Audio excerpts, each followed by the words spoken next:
You know, I usually save my intro for the much larger and more in-depth videos on my channel, which this technically isn't going to be one of those. Like, it's not going to be a deep dive into anything. It's just basically playing catch up. But honestly, just because of the phrase that I usually utter at the end of every single intro, I think it'll hit a bit different. So, you know what? Let me just play that part. I'm back! Yes, I'm back. And man, there is a lot to talk about in more ways than one. So first of all, thank you for watching. Glad to have you back. It's been a minute. Honestly missed making content on here, but at the same time, kind of a blessing in disguise when you think about it. Cause yes, I love making content, especially the informational, infotainment, edutainment, whatever you want to call it. I love making that stuff, but even still, as much as I love it, you gotta take breaks from this app, honestly. You've got to. But of course, I wasn't taking a break just for my own mental health or just to ease my mind or anything like that. I'm pretty sure most of you know, and in case you don't, I'll put it on the screen. Long story short, my old PC died on me. I've actually had a new one, the current one I'm using right now, for a couple of weeks. I'd say about 2 weeks at this point. And with that, you're probably asking, well, if that's the case and you've had this PC for a minute now, why haven't you been posting content? Like, there's been plenty of fighting game news that's dropped, and there've been plenty of trailers you missed. Well, there's a couple of reasons for that. So first of all, when I got the new PC, simply put, I immediately got a call from one of my clients that I've worked for to edit a video for him, which I did. So the moment I got this computer back and basically got everything back up to speed, I instantly jumped back into my freelance work. So that's one reason why. The other reason why kind of ties into another thing that has been going on with me, and that is the fact that after I had that little scare of my PC basically dying on me, and the fact that I couldn't immediately replace it or fix it, this caused me to go and look for a second job to further supplement my income, and this week I actually got it. I just started, and it's gonna take some getting used to just because this will be the first time in my life that I've actually balanced out two completely different jobs. So yeah, this is gonna be quite the experience, but I feel like I can do it. Like, really the only things that I've had to alter with my life is just my sleep schedule, which is not that difficult for me because this new job involves me getting up and clocking in like around 2 and 3 a.m. and I'll be working far into like the afternoon, like 2 p.m., 3 p.m. Depends on how many facilities I have to work. That's basically that. And it's also worth noting, take all of that and incorporate the fact that I'm working in a different city every single day. So, like I said, this is going to be quite the journey, but I think after about 2 weeks, I'll get into the swing of things. This is all to say that with this new job and everything that I've detailed for you, and the fact that I'm going to be balancing this out with my freelance work, I hope you understand that videos will not be as frequent as they used to be on here. I still want to make content, I'm still going to, it's just that some stuff might take a longer time to come out, is what I'm saying. Speaking of, there's a big update involving one content series that I've been working on, but before I get to that, and before I forget, I want to thank every single person that I'm aware of that has helped me and made it possible for me to replace this new PC in a timely manner. That includes my mom, my big sis LunarkittyCP, Onyxe Blade, and Demetrius B. Thank you all for your direct contributions and donations. Couldn't have done it without you all. And also a special thanks to Emily Alucard and Alex Coquito for sharing my posts when everything was going down. If you shared any of my content during the period where I was on hiatus, I thank you as well. Unfortunately, YouTube doesn't really keep record of that unless like someone does it in a community post or things of that matter. Part of me kind of wishes you could see who all shares your stuff, but I guess maybe that would get a bit annoying. As I mentioned in one of my posts when everything started to go down with my PC, even though now my Cash App is now public, it's on my channel now in the about or the bio, however you want to put it. While donations are appreciated, they are not a requirement. And also, you can support me for free by simply sharing my videos with somebody who might have not seen them before. You can support me for free by simply just doing that. And I appreciate that just as much as everybody else, because at the end of the day, the collective effort of all the people that I just mentioned made this possible. Again, I can't thank you all enough. Now, the content update. It primarily concerns the ultimate SNK fighting game Iceberg. Now maybe I'm being a little hard on myself, but with this particular project I was hoping that I would get done a little bit sooner, but due to some things that were in my control and due to some things that were outside of my control, I didn't really finish it at the time that I wanted to. With that, and given the nature of how my days are gonna flow now with the new job, I ultimately decided that I can't continue on with this particular series like this. What's gonna happen is this. The next Ultimate SNK Fighting Game Iceberg video is going to be literally the whole entire iceberg. All parts, one long video. For those of you that have seen parts 1 through 3 thus far, do not worry, because with this video, even those parts are gonna get some new information, some edits, all types of stuff. Granted, most of the information there might be the same, but some stuff will be updated because of recent events. And of course, more information has been added, thanks of course to the help of plenty of cool people that have thrown trivia at me left and right. So of course, it's gonna be a minute before that video comes out. I personally want to have it out before this year ends, but we shall see if that is indeed the case. So again, one more time for clarity and to provide a TLDR version of this section, it will be quite a long while before the next Ultimate SNK Fighting Game Iceberg video comes out, and said video is going to be the complete iceberg. All layers, even the ones that are out right now, are gonna get updated, get some fixes, get some new information, all of that stuff. So sorry again for the fact that this might be delayed, but thank you again for being patient with me and understanding.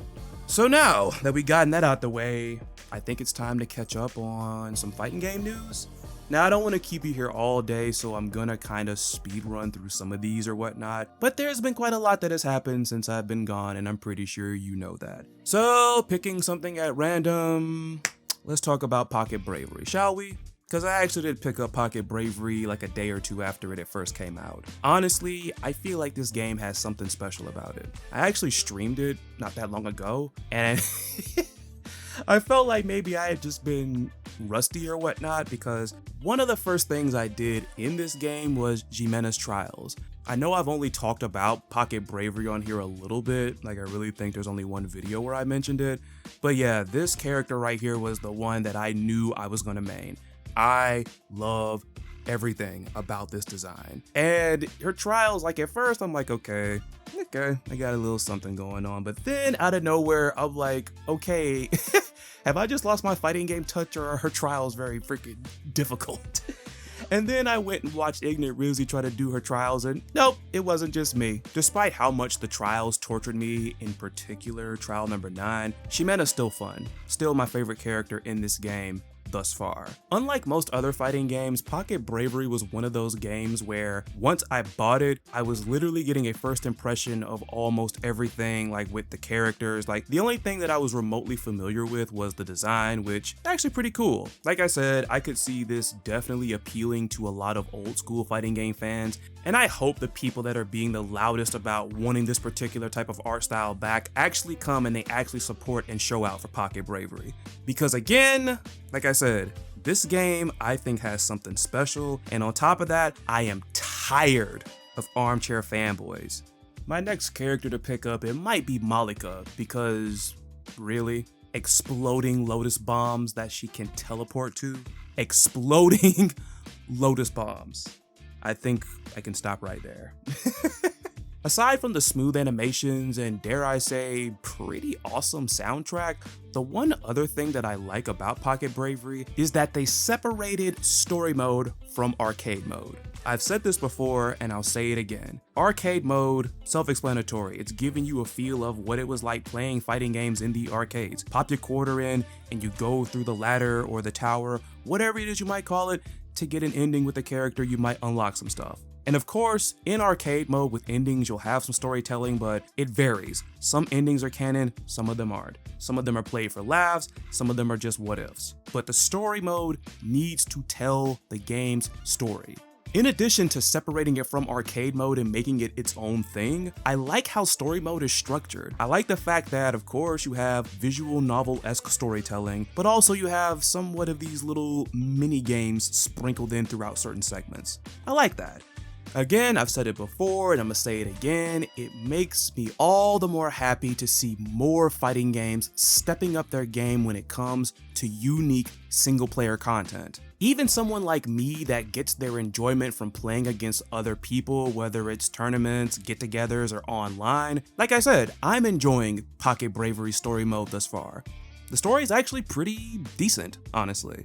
I would speak on it, but I don't want to spoil anything for anyone because I've seen a couple of you on here have actually been interested in this game, and just in case you haven't played it yet, I don't want to mess that up for you. But yeah, in closing, Pocket Bravery is something special. Speaking of fighting games and single player content, Mortal Kombat 1. Whoo, this invasion mode. I cannot wait for this. I really can't. Granted, I'm not really a fan of the RPG genre, I'm still willing to try this out. It's something fresh and it's something different, and again, I wasn't that surprised that Mortal Kombat 1 has this. Say what you want about the quality of Mortal Kombat over the past couple of years, if there's anything that they have constantly knocked out of the park, it has been single player content. I cannot wait to try this invasion mode. I can't wait to see how the story plays out as well and seeing exactly will these changes to this timeline really yield anything, how many events are going to repeat themselves regardless of the changes, stuff like that. I feel like this is going to be an interesting watch, if you will. Watch and play, I guess. Because heaven forbid someone else tries what Guilty Gear Strive did and throws like a whole OVA into their game and calls that story mode. And I'm not saying that was bad or anything, it's still just weird. So since I last uploaded, I think 4 characters have been revealed for Mortal Kombat 1. Geras, Sindel, General Shao, and Nitara. Now, if you're aware of some of my favorite characters or have paid attention to some of my hopes when it comes to Mortal Kombat 1 over the past couple of videos or so, then you're probably expecting me to sit over here and gush and do backflips over Nitara, which I am. However, I want to point out one thing with Mortal Kombat 1 that has kind of surprised me in a ways. In terms of all the characters that have been revealed thus far, because I think there's one more that hasn't been revealed, and I think even the leakers can't even get a grip on who it is, I don't find one character on this roster boring at all. Like, if I had made a tier list, like a hype tier list like I sometimes do after a full roster of a fighting game that I'm hyped for is revealed, there would probably be 0 characters in the nah section, like at all.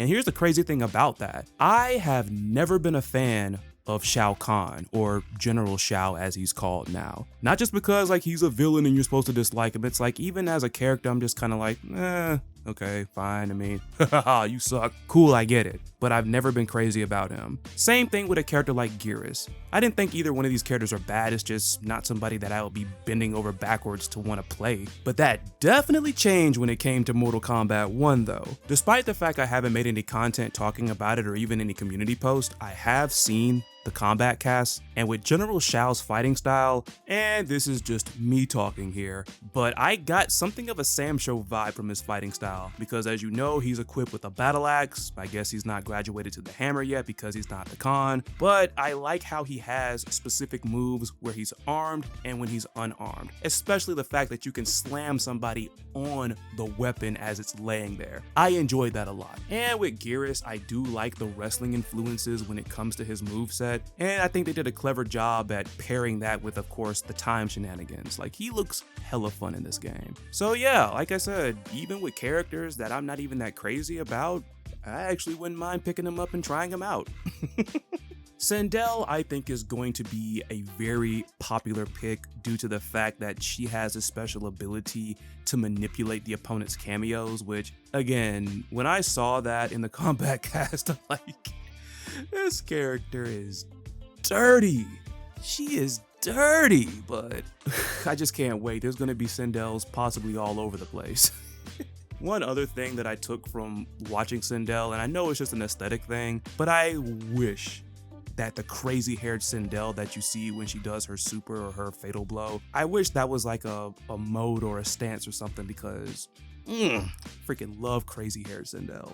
And then of course, Nitara. Man, oh man, I am so happy that one of my other all-time favorite characters has finally made a playable return.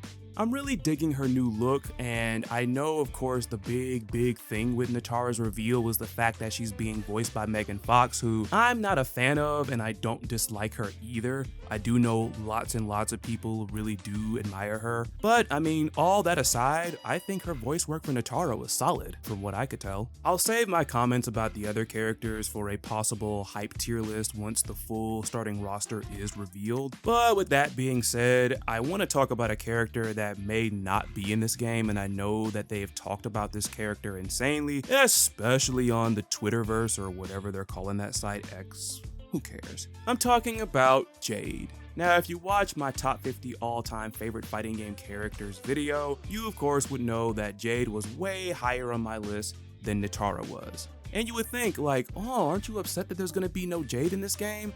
And my answer to that question, for me personally, is no. I've said this before, and I'm gonna say it again. When my favorite characters are not in a fighting game, all I ask is give me a character that's interesting. Give me somebody cool, like whether it's another one of my other favorites, whether it's a new character, whether it's a staple character that actually gets some new stuff which makes them more interesting to me, whatever it is, I just want someone else to invest in. And when it comes to Mortal Kombat 1, and I just said this, I don't see one character on this roster that I find boring in any way, shape, or fashion. And this is me personally talking. Maybe you might find this character or that one boring, but for me, there's a whole smorgasbord out there to try. As long as there's plenty of characters for me to explore and I have fun exploring them, then I can live with not having my favorite character in the game. It's as simple as that. Now, I know everybody else might not think like that, but I can only speak for me here. I love and enjoy fighting games way too much to just drop or not play a game over the fact that a character is not in it. And once again, like I said, it's your money, do whatever you want with it, but this is just me talking. Moving right along, let's talk about some characters that are coming out this month. Let's talk about A.K.I. So, of course, during my hiatus, A.K.I.'s trailer did drop, as well as her theme music. And again, I was kind of on edge about this whole thing. I always have this fear that characters that I might like cosmetically and aesthetically may not appeal to me in terms of gameplay. Well, thankfully, A.K.I. did pass the test in that regard. Obviously, there are similarities and parallels with Fong, but at least for me, when it comes to A.K.I., her weird movements still are more disturbing and a little unnerving compared to Fong, who was more comical and very goofy. Like, a lot of people are probably thinking about her slithering on her back. Now think about it, if you saw someone in real life and they literally got on their back and slithered towards you like a snake, I'm pretty sure your skin would be crawling. A.K.I. seems like a zoning character with a dash of mind games mixed in, and I can't wait to pick this character up. Personally, I've always found it kind of risky selling a new character as DLC because maybe, just maybe, that character might not get over, so you might throw some money down the drain by doing so, but I think they actually bullseyed it with A.K.I. Speaking of pale and rather bizarre Chinese fighting game characters coming out this month, Duo Lan. Duo Lan's trailer actually dropped when I was streaming on Twitch the other day playing the Dark Pictures anthology. And it was just like, really, SNK? Really? But once they revealed his release date, it made sense why that trailer dropped a lot sooner than I'd imagine it would. At the time of me recording this, SNK dropped his character breakdown video about a day ago, and from what I could see, I fear that this dude is going to be a menace in KOF 15. He's still basically a mix-up menace. They even still gave him back his EX command normals, and they even hint that, much like in his previous appearances, he's gonna be a low-damage character, which, given the many mix-up tools that this guy has, I think that's fair. I don't want Duo Lan to be like freaking 2 combos and you're dead and he didn't even like barely burn any bar, you know what I'm saying? But whew, I don't know. I don't know if KOF 15s are ready for Duo Lan. Even to this day, I still can't believe they haven't revealed the final character in this season pass, but you know what, now that I think about it, perhaps they're waiting because once that character gets announced, they're going to announce a season 3, because I don't think that Fatal Fury City of the Wolves is gonna actually come out next year. I mean, if by some miracle it does come out next year, I would think it would be December of next year. But I don't know. I still think we got a ways to wait for Fatal Fury City of the Wolves, and so I figure SNK might give us something to hold us over until then, with the addition of course, the Samurai Showdown rollback update and KOF 13 GM. I'm sure we'll get plenty of Fatal Fury City of the Wolves news and reveals, but like I said, I don't see it releasing next year, but hey, if it does, awesome. Especially like if everything's pretty much up and ready to go, but again, we shall see. But getting back to KOF 15, I want to talk just a little bit about how I'm liking Najd in the game, which now that I mention her, I find it very cool that even she interacts with Duo Lan, so now part of me wonders, like, is she gonna be involved heavily in the Hozoku storyline, because that'll be pretty interesting. But yeah, in terms of Najd and KOF 15, even though it seems that she kind of struggles, I still enjoy playing her very much. I don't think she makes that good of an anchor character, honestly. Personally, I think she's good in the first or the second position, but again, I mean, things change. Not to mention, I forgot, now that I'm thinking about that, KOF 15 has a balance patch coming out, and I know SNK put a trailer out previewing some of those changes, like I think Shune got some buffs. I know some of the really crazy buffs were for like Vanessa, Rock. Oh my god, the fact that his freaking install is gonna now carry over to rounds is gonna make him probably very popular in, like, I don't know, like I was gonna say first position, but honestly, I've been of the belief that you could put Rock in first, second, or third position, and I mean, it wouldn't be wrong. Like, Rock is just that eclectic in this game. But now with install carrying over to the next round, that is one badass wolf pup right there. The buff to Darlie's crouching heavy kick is actually pretty interesting, and I can't wait to see how viable that will be, even though I hope there's more for her, because again, I love freaking Darlie, like pretty much my all-time favorite fighting game character right now, but much like with Najd, it's a struggle playing her, honestly. But we shall see.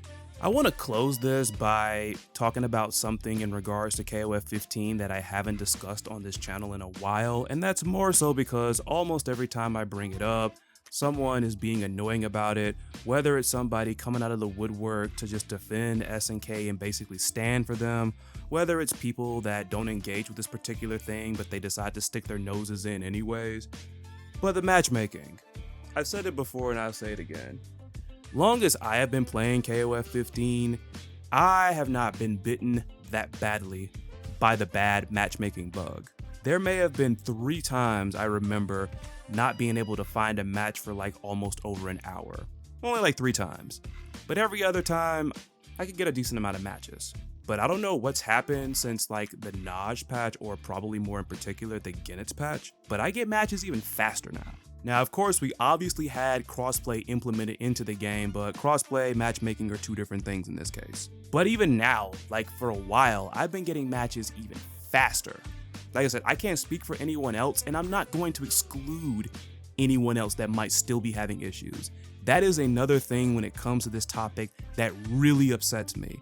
People that are so quick to dismiss the complaints and the issues that other players have, all because nothing is wrong on their end. I can't stand that. And yeah, I know there are people out there that are just bickering just to bicker. I know that, but at the same time, like I just said there, they're so quick to dismiss them without even hearing them out. I cannot stand that. If you really care about this game and you want more people to play it, then you'll actually hear these people out that are having legitimate issues. If it's somebody who is just barking and saying nothing, then screw them. If it's somebody who is literally just looking to crap on the game for no reason, then screw them. But don't sit here and take people who are having legitimate issues and lump them in with the 2 previous groups I mentioned that are not interested in playing the game, they're just here to complain. Because they're not the same. They're not. Those of you who feel the need to just come out and shill and protect and stand for SNK, acting like they can't make any mistakes whatsoever, and everybody that has something bad to say about KOF 15 is just a hater and has no credibility, you are not helping the game, and you're not helping the community. You're being dishonest. You are being disingenuous. There is no difference between you and the people that are just looking to hate on the game for no reason whatsoever. There's no difference between the two. Different sides of the same coin. In the words of one of the homies, Vault, who you have heard on several of my videos on this channel, behave yourself. But yeah, as far as I can tell, and I've seen other people mention it too, matchmaking is looking even better. So props again. I'm looking forward to a season 3 at this point. But yeah, that's basically all I got for this one, far as like any news that came out that I actually care about. Like, I know I mentioned I was gonna like delve back into Guilty Gear Strive with the new character moves and all the other adjustments and changes, but I never got around to it. The last couple of times I played Guilty Gear Strive, I was playing it on PC, and of course, with Pocket Bravery coming out, that definitely got my attention over Strive, but I'm still looking forward to giving it a shot, you know. But that's all I got for this one. Whew. Feels good to be back. But again, this is going to be a very interesting journey going forward. But like I said, I feel like I can do it. I do have off days with the new job and everything. So, I mean, I can definitely manage my time and still make content. But again, videos won't be out as frequently. Like when trailers come out, I might not have a reaction and analysis to it as quick as I naturally would.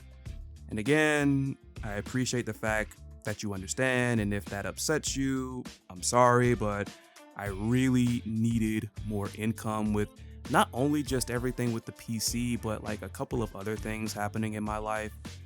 But nevertheless, I'm happy to be back. I hope you all have been doing all right. And of course, until the next time, I will see ya when I see ya. As always, take care, be safe out there, be cool to each other, and for those of you out there in the heat, stay cool by staying hydrated. See ya.